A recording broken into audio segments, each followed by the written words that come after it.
I'm working on this John Deere 110 garden tractor. I'm going to clean it up, fix what's wrong with it, and display it at some local farm shows. This is part 2 of a multi-part series. In the last video, I started taking it apart. The front tire was flat, so that's off. The giant mouse nest is gone, and the engine feels like it has good compression. I'm going to pull the engine so I can clean everything. Plus, I want to know how that variable speed pulley works. I haven't seen it change pitch yet. All that stuff turns when I turn the engine. I'm going to move this lever forward and turn the engine to see if the pulley changes pitch.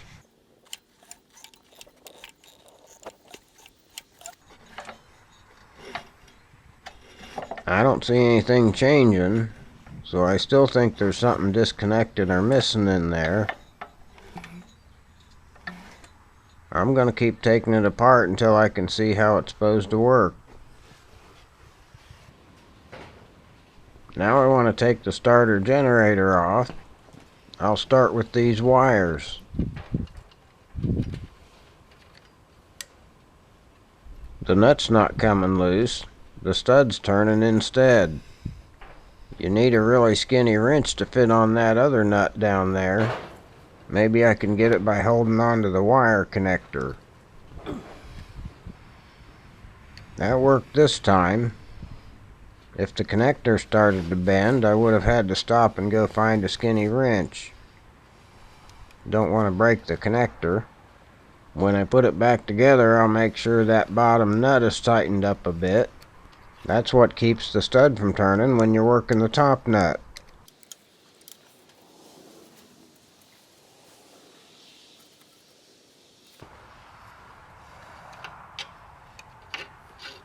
This one's the same way. That's normal because the plastic insulator bushings squash down over time.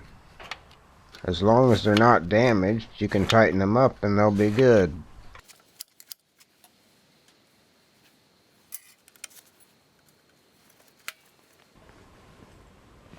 Now I'm getting the nut off of the long bottom bolt.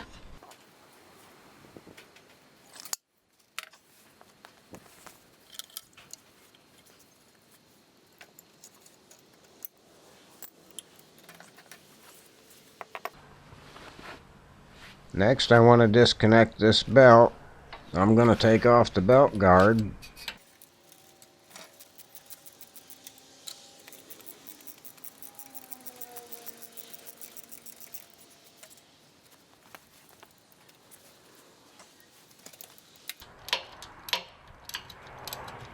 That cable bracket is loose on there. I wonder how well that would have worked.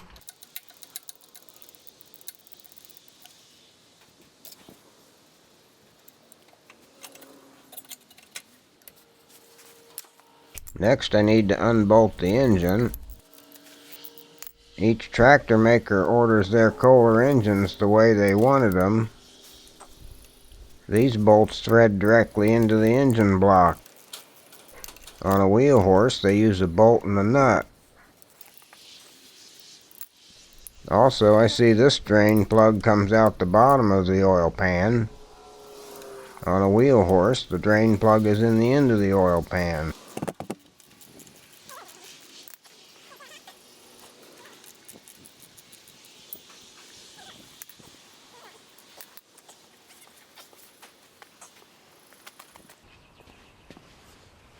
I need to disconnect everything from the engine.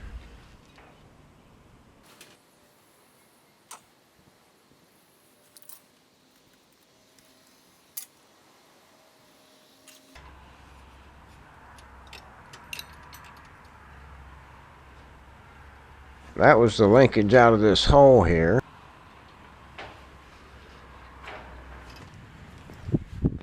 Next, I'll get this wire disconnected from the coil.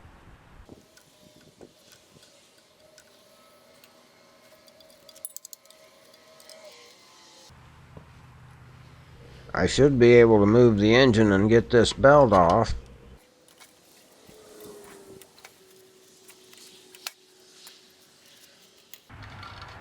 Now I'm trying to get the wires out from under the block on the other side, but I forgot to move the camera.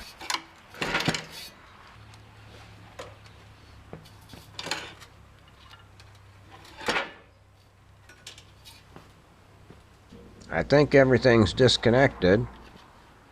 I'm going to lift it off of there.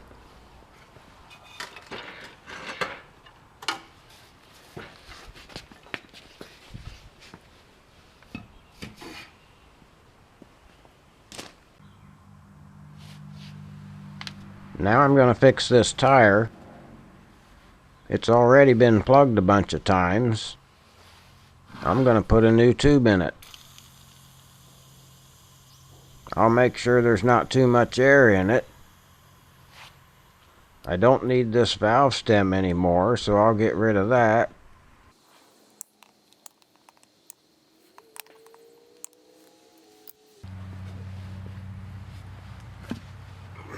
First, you have to get the bead broken away from that rusty rim. I used 2 big screwdrivers, side by side at first, to get enough power to get the tire to move. After it starts to break away, you can separate them a bit.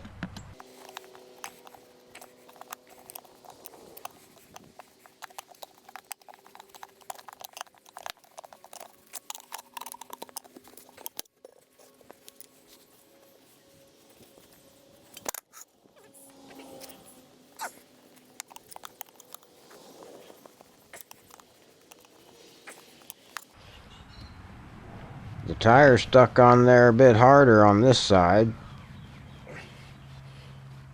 so I use my screwdrivers side by side until I can find a place where it starts to move.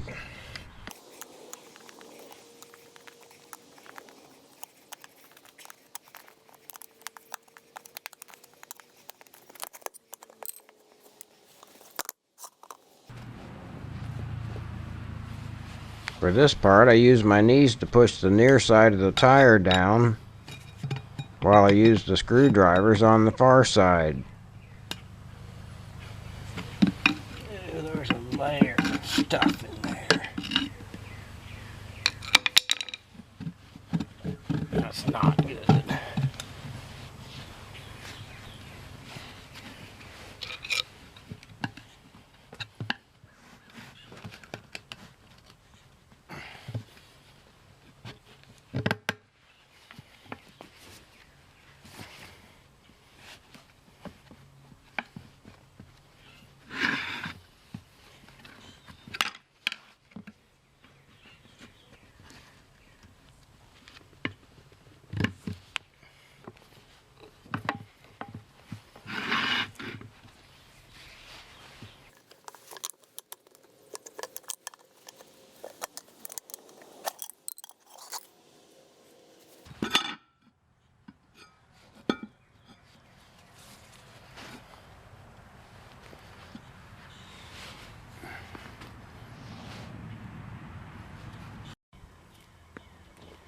And that's the mess you get when you use that tire repair in a can.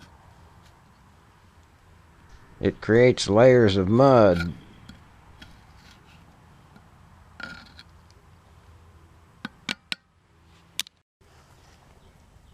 And then there's still a bunch of liquid in there, along with some old tire plugs.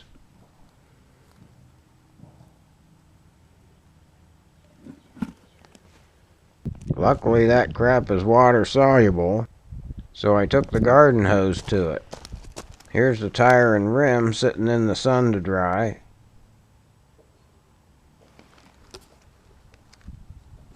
I don't like putting this back together with all that rust in there, so I'm going to wire brush it.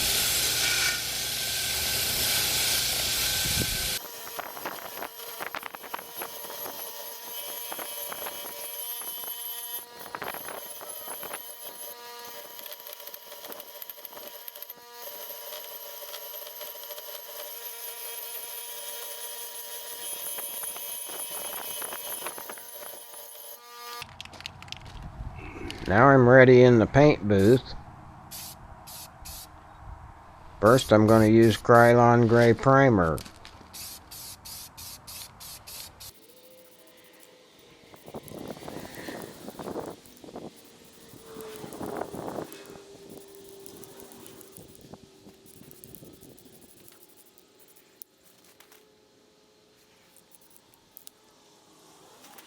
I don't have any yellow paint, so I'm going to use black paint. Maybe it'll blend in with the tire and you won't notice the fresh paint as much.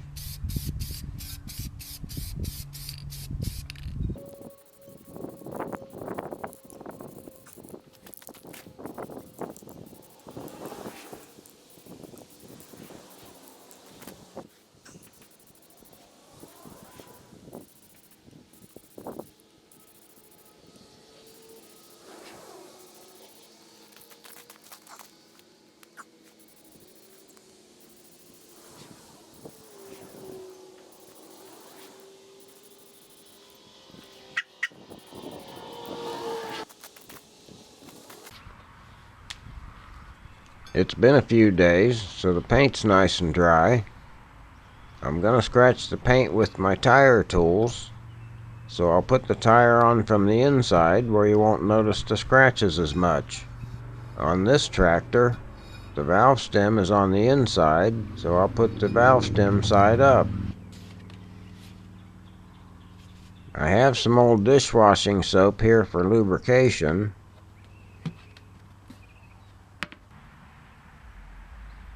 I'm looking at which side of this tire should be on the outside. On this tire, both sides look about the same.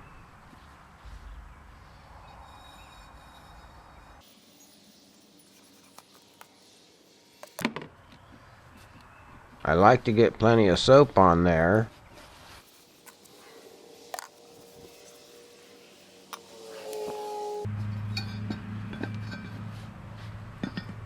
On the first side, I'm going to turn it upside down and put the rim into the tire.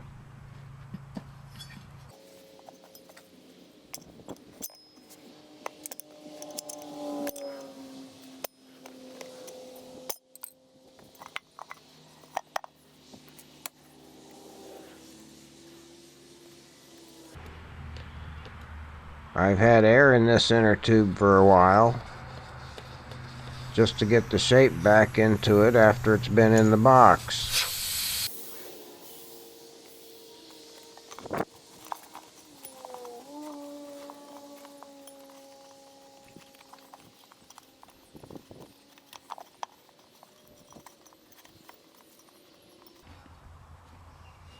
I like to get a hold of the stem while I have one side of the tire off. That way I can get my hand in there.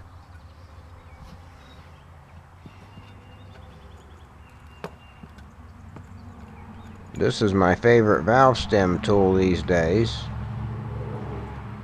just because it has that cable, so I'll always be able to get to the valve stem.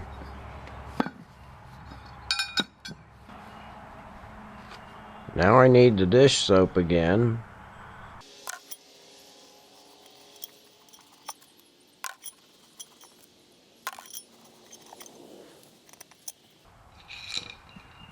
The valve stem has to be away from me to do this side. That way the near side of the tire bead can get to the dropped center of the rim.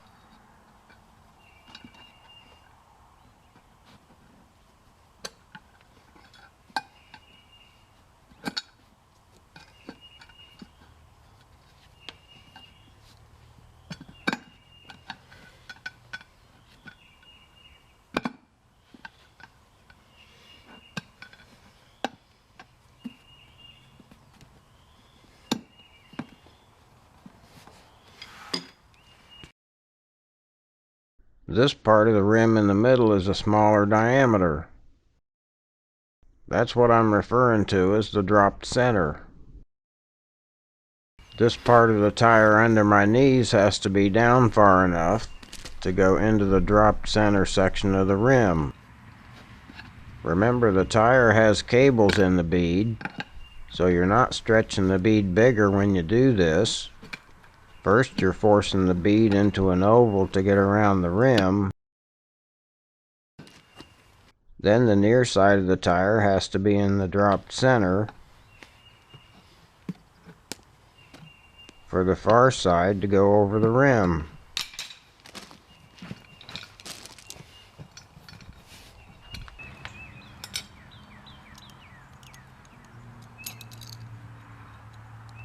Now I'm going to use these small vice grips to keep a hold of that stem. Don't need to clamp it tight, just holding on to it.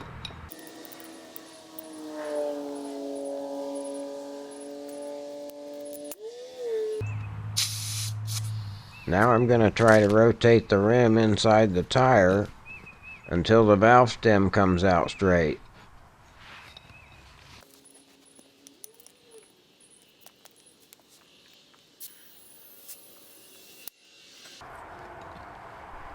That's enough air for me to remove the vice grips.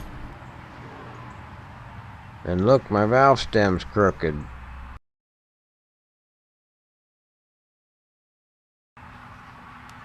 Gotta let some air back out so I can fix that.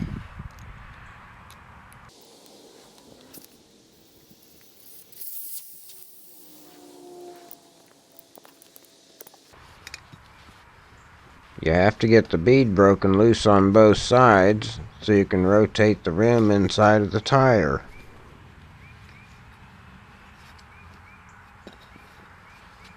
Actually, the tube stays in position in the tire, so you're just moving the hole in the rim.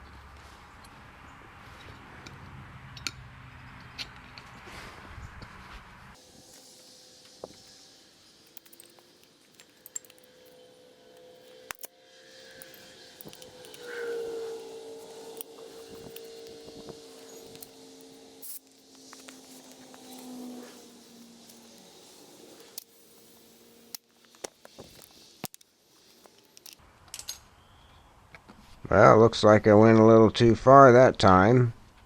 I want to move it back some.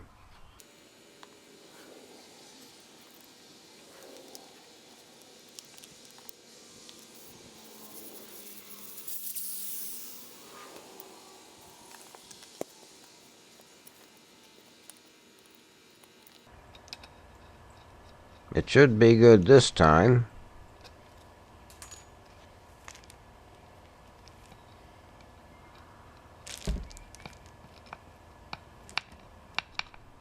I can't get that valve stem to work now. I noticed it was harder than it should be the last time. I'm going to try a new valve in there.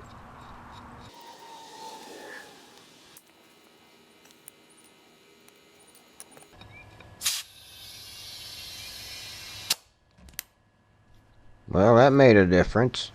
Must have been a bad valve.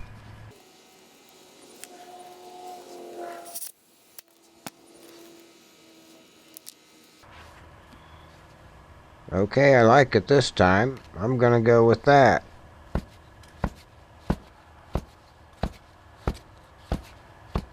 You can see that black paint blends in with the tire pretty well, so you might not notice that's all been repainted on the inside.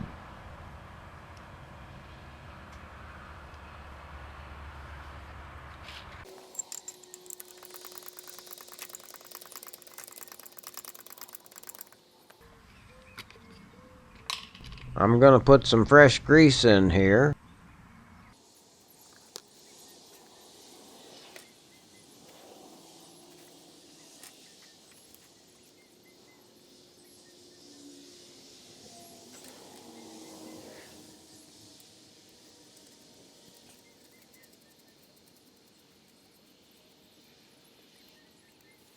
The bearings feel okay, but that nut screwed on too far. Here's the hole for the cotter pin, so your cotter pin wouldn't be in the slot of the castle nut. I have two washers here. It looks like that would space it out the right amount.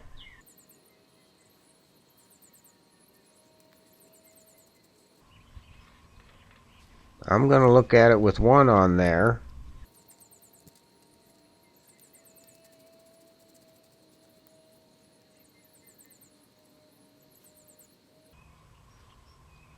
It looks like there's room for two on there.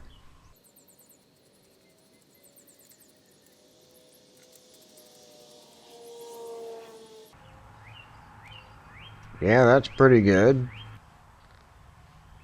I wonder if I want to put one on the inside of the rim and one on the outside of the rim. That's a different size.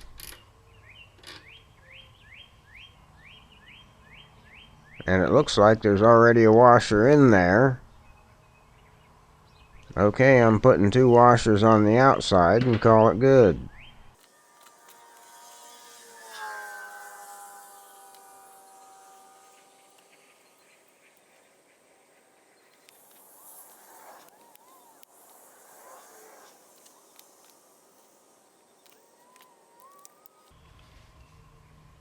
I'm going to pack some more grease around the nut.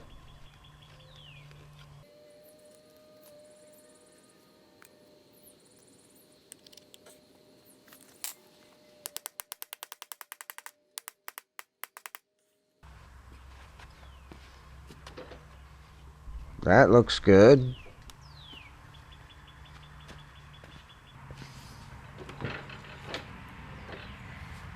I have some excess grease on the inside here.